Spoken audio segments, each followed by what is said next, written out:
बऱ्याच जणांचं असं म्हणणं असतं की जास्त घाम आला की जास्त वजन कमी होतं, परंतु आपल्या शरीराचं वजन हे 37 डिग्री सेल्सिअस असतं आणि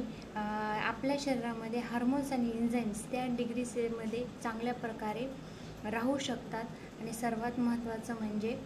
ज्या वेळेस आपण कुठली ॲक्टिव्हिटीज करतो किंवा वर्कआउट करतो त्यावेळेस आपल्या बॉडीचं टेम्परेचर हे वाढलेलं असतं आणि त्याला कमी करण्यासाठी आपल्या शरीरामध्ये स्वेट ग्लँड्स असतात, घामग्रंथी, तर त्या पाण्याच्या रूपाने आपल्या शरीरावर जमा होतात आणि ज्यावेळेस घाम येतो त्यावेळेस आपल्या शरीरामध्ये पाणी, घाम आणि त्यानंतर तिसरंमध्ये इलेक्ट्रोल्स बाहेर पडत असतात।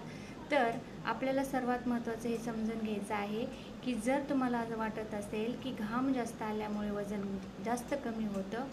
तर घामाचा आणि वजनाचा काही एक संबंध नाही आहे, फक्त वॉटर इंटेन्शन कमी होतं। कारण की जर उदाहरण तर आपण घेतलं